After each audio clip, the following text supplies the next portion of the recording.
So we are joined today by distinguished lawyers here in Puerto Rico.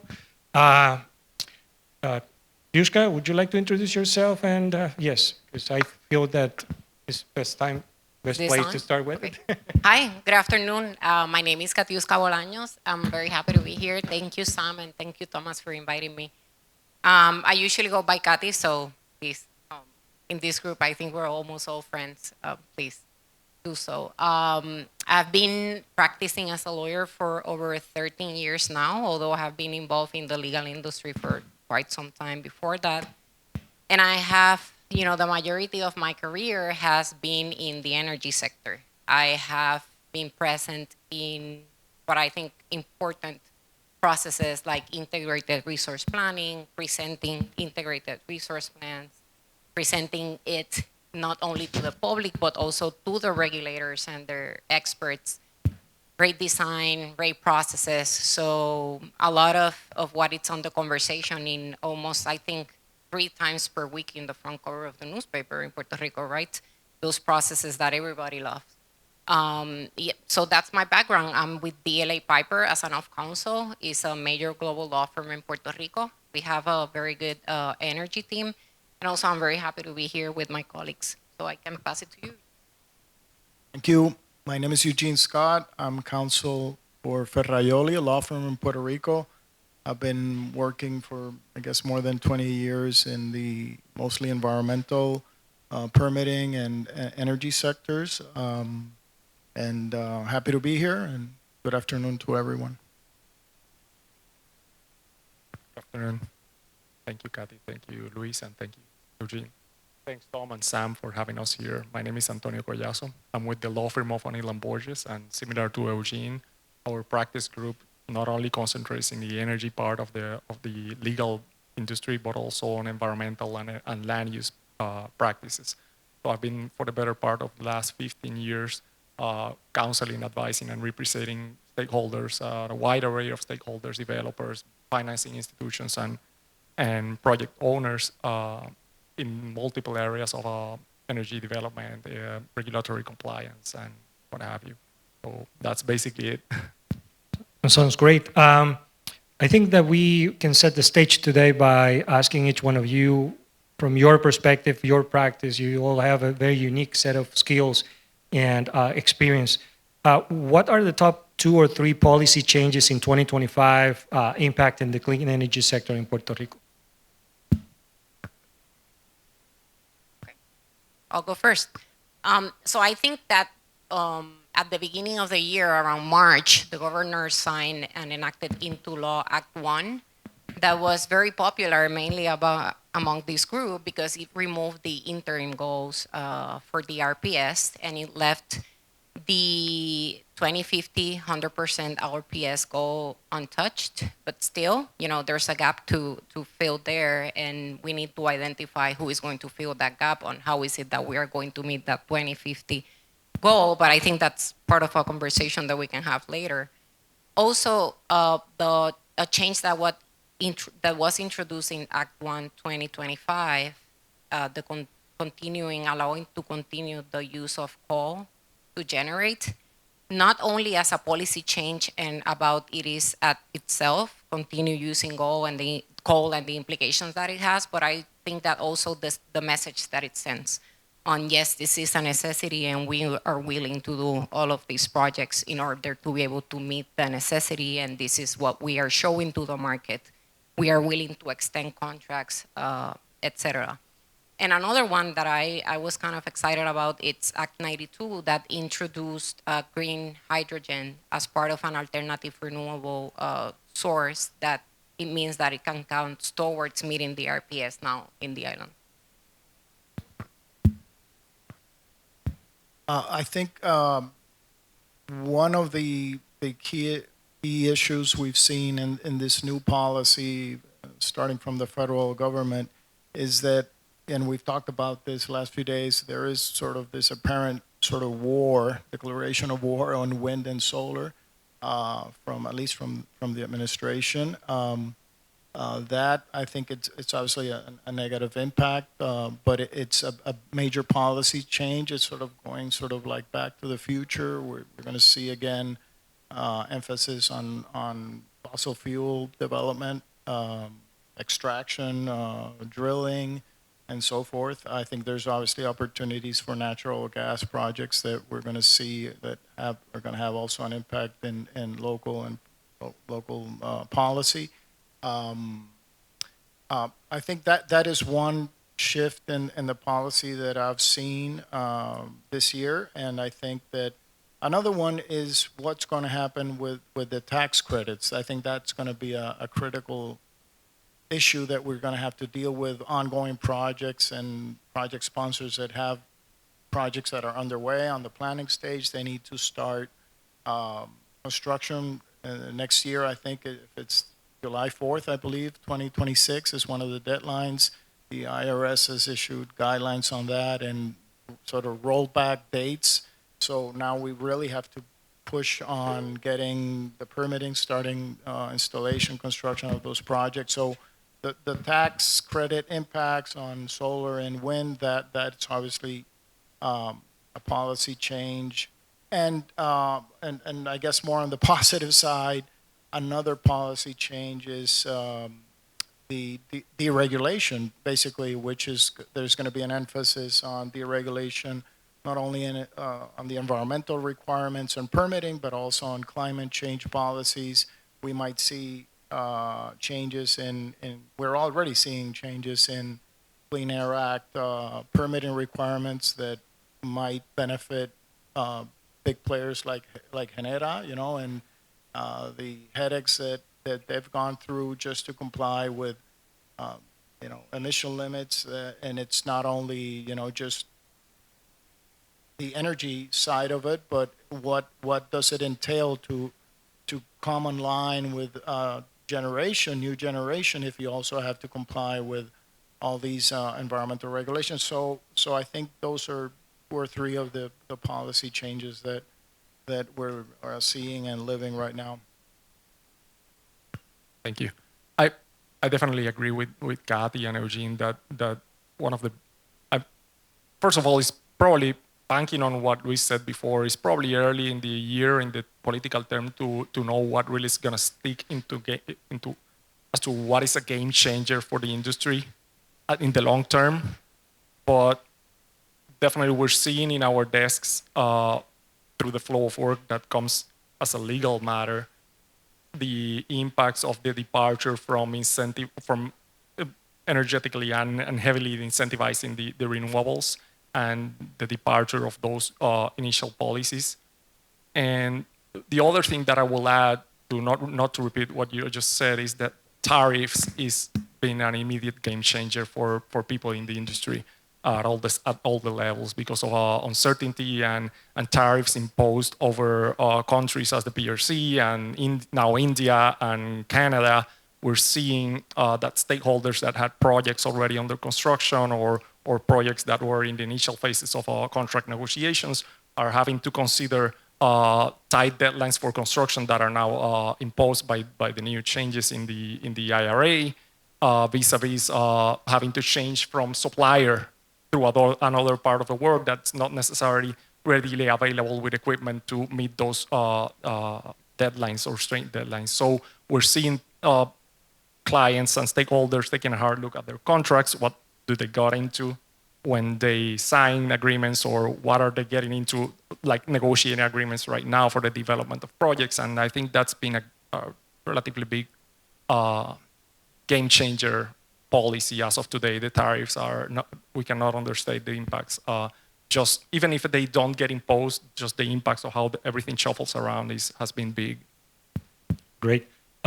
Eugene, you mentioned about the policies at the national level, and I wanted to ask you, how do the executive orders issued by President Trump impact the development of clean energy projects in Puerto Rico? Well, so we have, back in January, we have two key executive orders, unleashing American energy and the National Energy Emergency Declaration. Both were issued back in January. And so those are sort of like the main driving force of, I guess, of the policy change. There's also obviously Department of Energy orders, and Department of Interior has been very aggressive. We talked about that a little bit earlier on the side of how, Department of Interior is issuing internal orders, and, obviously that might not have a direct effect on Puerto Rico, but at the national level it does.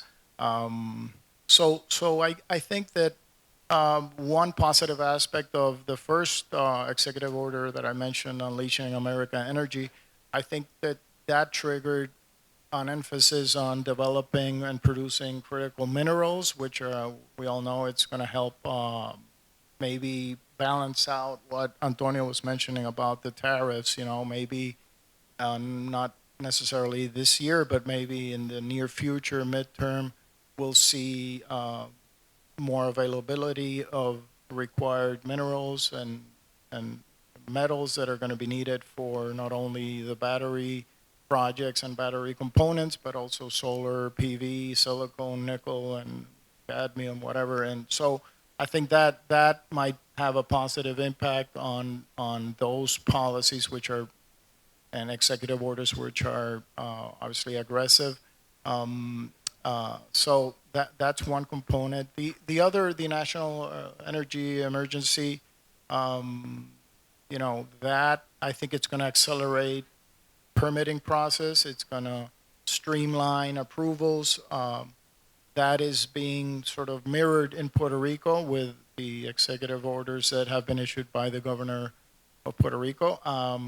So we'll see that take effect, and we've seen that, and I think you might address that in terms of how the expedited permitting process is being implemented in Puerto Rico at the agency levels. Okay, so some of us know about categorical exclusions and how we can sort of design a specific actions that are going to be exempt or partially exempt from the environmental review process, so they can go straight to the permitting, or even permit exceptions, which we're also seeing that taking effect.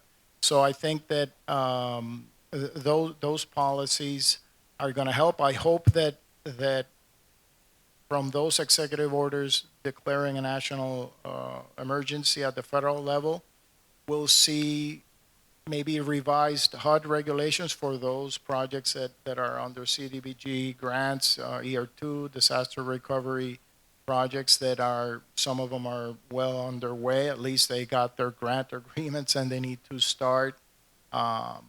Maybe we'll see changes in those regulations, HUD regulations. Floodplain regulations are a headache. Maybe some of you have had to deal with the floodplain regulations. You seem like, you spend 6 months dealing with the floodplain and the 8-step process. Maybe we'll see some changes there. I mean, I think sometimes we lose the sort of the common sense approach to things. And if everybody knows in the room that the solar panels are going to be 20 feet up in the air, why are we talking about FEMA flood maps? If nothing is going to be down there and you can certify that, let's move on and just go on with the process so we can get the funding and meet those deadlines that are obviously more aggressive with the IRS notices and changes on the ITC and the production tax credit. So I think there's a lot of more things, but I think we're seeing those executive orders at the federal level start to be taking effect at the agency levels and also at the local agencies here. Okay, thanks. Kathy, you mentioned that at the beginning of this year, the government of Puerto Rico amended the statute requiring certain specific goals of renewable targets by certain dates, and remaining, I think it's 100% by 2050, right? 100% by 100%. How are those changes impacting the development of clean energy projects on the island? Okay, I think, and Antonio mentioned this, and I really liked it, for the impact that removing those intermediate the interim goals, where it's going to have, I think it's too early to tell. But I do think we need to start becoming, project developers need to be the embodiment of being adaptable, that it's necessary mainly with this administration. Also, we need to start thinking rather than clean on cleaner. I don't mean to be Debbie Downer here, but it's true. We need to start thinking maybe rather than clean on cleaner and efficient, etc. Agree. But I think the impact of removing the intermediate goals, you are going to need an adult in the room, because there is somebody that needs to tell you what is going to be the impact. Is not for the industry to decide it. And that gap, if I had to guess, and based on legal analysis, regulations, and experience, it's going to be filled by the Puerto Rico Energy Bureau through the IRP process. I don't think that they will necessarily say these are the new interim goals, but with the projects that they will establish and the timelines that they will set in the integrated resource plan, they should be able to produce a plan that leads to the compliance in 2050. So not only to address the generation and PND and other programs that have not been fully developed, and they are mandatory per the laws, that is not the only thing that we're going to see in that integrated resource plans. I think we're going to see how the Energy Bureau steps in and tries to fill that gap. And that it's when we're going to be able to understand the impact, which is, it's very important to mention the integrated resource plan, because I wouldn't want people to just expect the results. The laws of Puerto Rico require that that is a public process. So I encourage everybody to participate, and I'm going to use a Broadway show analogy here. You can be in the room where it happens, so you can help shape what happens there, develop the plan together with other interveners, etc. Getting back to the permitting space, Antonio, permitting is always a critical element in project development, especially utility scale and big projects. How have the planning board resolutions and the OCPE been addressing the permitting process for energy projects in light of the governor's executive orders? Right, so first, we will have to go through the executive orders for a second. This is the political term in which we're relying, the executive is relying heavily on executive orders or this mechanism to expedite permits and expedite projects that are tied to federal funds. And this is not new, but it's been aggressive. I mean, I think there's an executive order naming a committee in energy, which Luis, I think, is a member.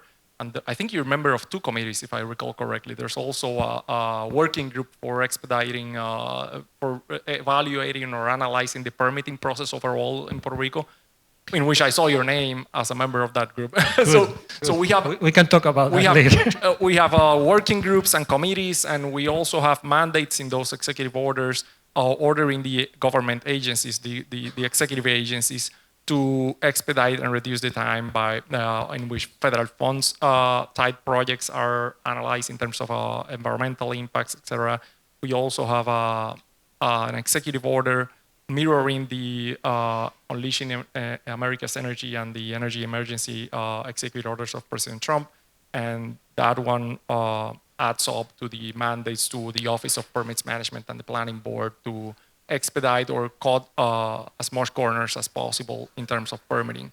And the Office of Permits Management and the Planning Board each of these agencies issues at least one resolution or administrative order to try to implement all of this. I was talking with Eugene earlier that this is not new. For those of you who have been around since the photovoltaic industry started in Puerto Rico, Puerto Rico has been using the emergency provisions we've been under a declared emergency for the energy sector basically since 2009, 2010, since the Renewable Energy Portfolio was enacted. And the idea behind it was to use what was called back then, what is still called the Act 76 process, which shortens the time in which your environmental document and city approval and permits are reviewed and approved.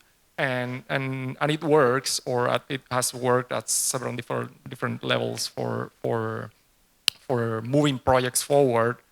But if you think about what's new now, what's new in this new bunch of executive orders, you can get a couple of issues that or pinpoint a couple of mandates that are relatively new. One of them is that if you have a project that's named a critical project under the Title V of PROMESA, you will get automatically a categorical exclusion approval, which is a lesser, very lesser or smaller environmental impact review for your project. You also have a mandate there that key stakeholders like Luma, Genera, AES, Ecoelectrica don't have to file for any permits at all for purposes of reconstruction and substitution of equipment.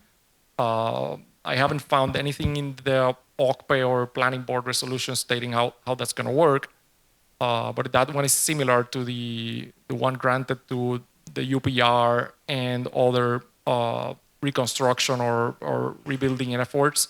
And the planning board basically is requesting stakeholders to file an application for an exception. So you still have to file an application for an exception. And when you go through the planning board and OCPE's system that they have in place to implement this, they still don't have an actual different tab in their website or what have you. So it's pretty early to know how they're going to actually implement this and which of the exemptions or corners that are being caught are going to stick and are going to work for moving projects along. But I think that's a basic. There's also, I almost forgot, there's also something that's not new, but it looks like they're more organized in implementing, is the full reciprocity for comments from federal environmental agencies. If your project is subject to NEPA review, which you were discussing before, and is also subject to Puerto Rico Environmental Public Policy Act review, if you get your comments from the Fish and Wildlife Services, you will not have to get comments from the DNER, Department of Natural Resources, which is a local agency in Puerto Rico, and similar to other commenting agencies. If you get comments from the federal agencies, you don't need them now for projects that fall under these executive orders. You also have full reciprocity for environmental assessments and environmental impact statements. That's not new. We already had this in place in Puerto Rico regulations, but I think they're putting more emphasis in how to implement that. And you're supposed to be able to go to the Office of Permits Management with your approved EA or EIS from the federal government and just obtain the approval or compliance with Puerto Rico law. So I think that's basically it. Sounds good. Getting back to the power sector, Puerto Rico's power generation needs have been known for quite some time. Kathy, what are the latest trends in the public-private partnership authority to address the needs of power generation on the island? So before we start discussing the latest trends on the P3, I think it's very important to set the playing field on all these agencies that we see every day fighting each other and trying to take over, right? And I speak, for every single of those. We have laws in Puerto Rico. Laws dictate public policy. The laws dictate that the public policy of the energy sector is executed by the Puerto Rico Energy Bureau. The P3 authority is a procurement agency. The differences in terms of energy projects that Act 120 gave the P3 authority the delegation of powers to conduct transactions for PREPA services, functions, and activities. So basically what that means is that law delegated energy transactions that look like P3s, so they don't necessarily need to be P3s, they can be O&M contracts, for example, like Luma and Generas. That's why the P3 conducted the procurement process. And that is delegated to the P3 authority, so PREPA is no longer the owner of procurement processes for the energy sector. Then the P3 authority has a specific regulation that they enacted as required by Act 120, specifically for energy projects. And that that's a good segue, to go into, recently the P3 authority published a proposal for an amendment of the energy procurement regulation.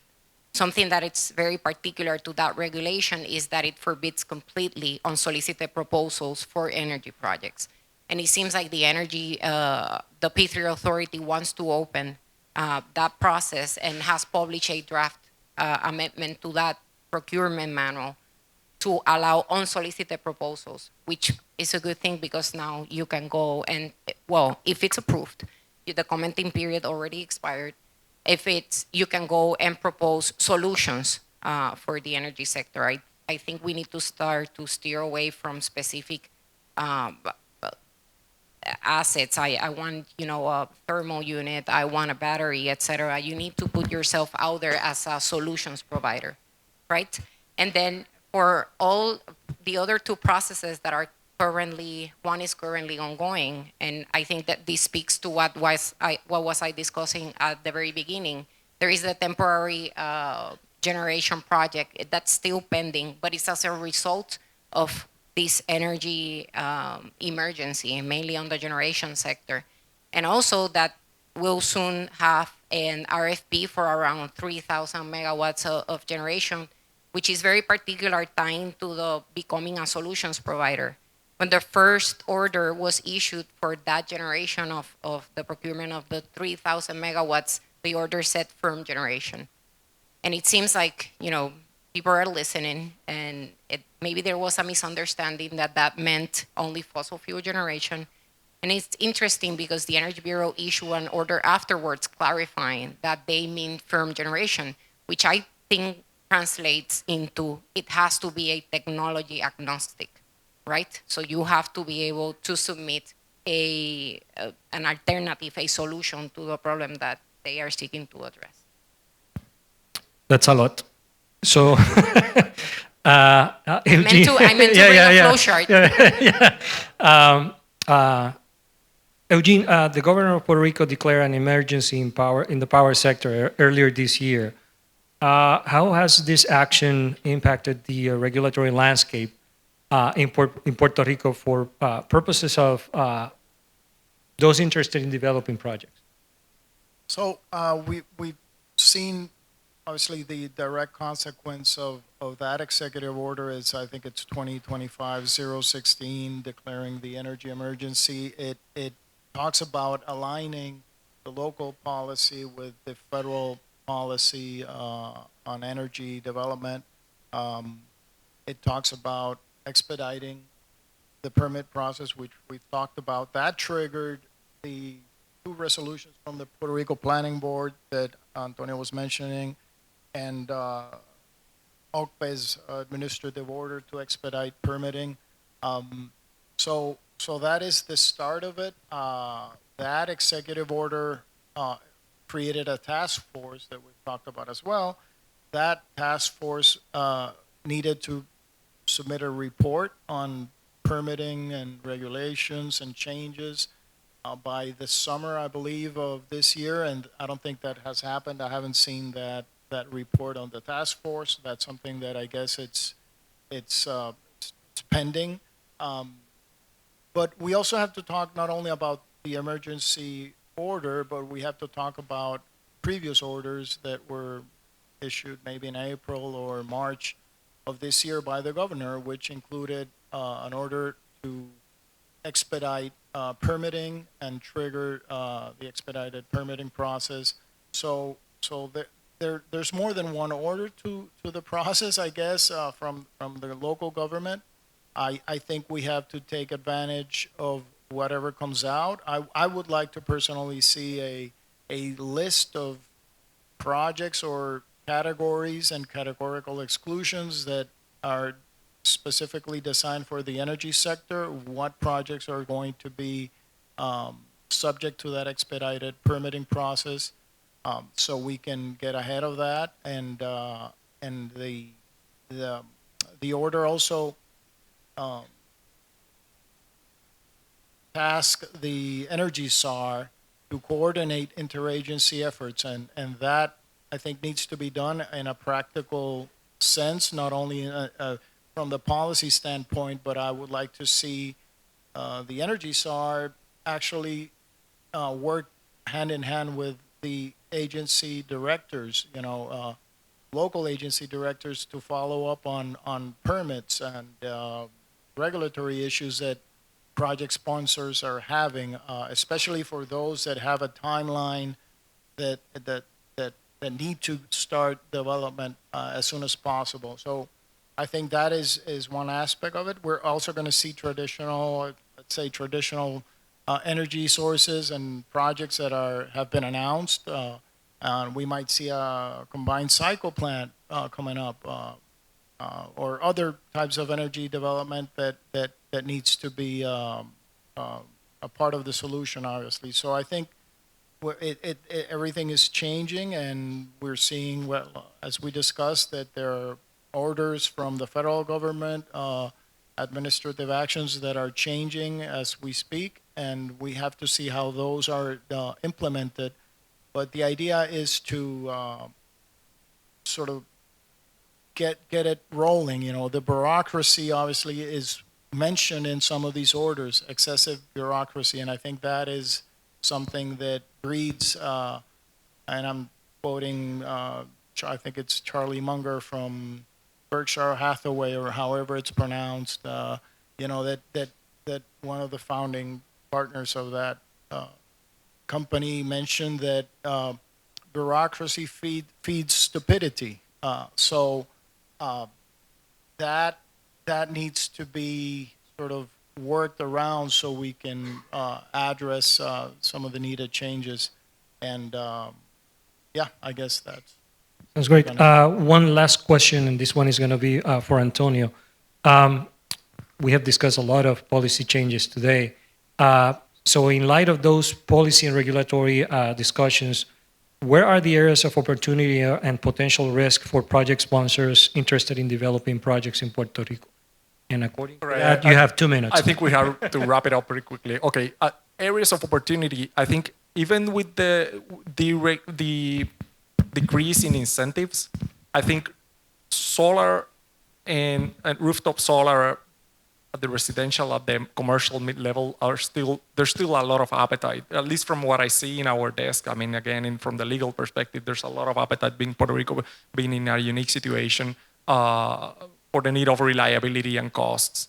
Also, CHPs, as the AB guy here was talking about, CHPs is still the appetite for combined heat power still is intact in Puerto Rico. We're seeing more and more and more coming so there's still areas of opportunity there, and I think an unexplored or a very little explored area of opportunity in Puerto Rico for the energy sector is the virtual power plants and the demand response programs. I think that's something that we really need to leverage on that, because the legal framework is already there and there's very little being done. I mean, I think the Bureau and LUMA started with the residential program using the batteries, but there's a lot more that can be done there, and there's a lot of space for different stakeholders to make a coin and have an impact as well. So I would like to thank all the panelists for this great discussion, and we'll stay around. If anyone has any questions, feel free to reach out to us. Thank you so much. Thank you.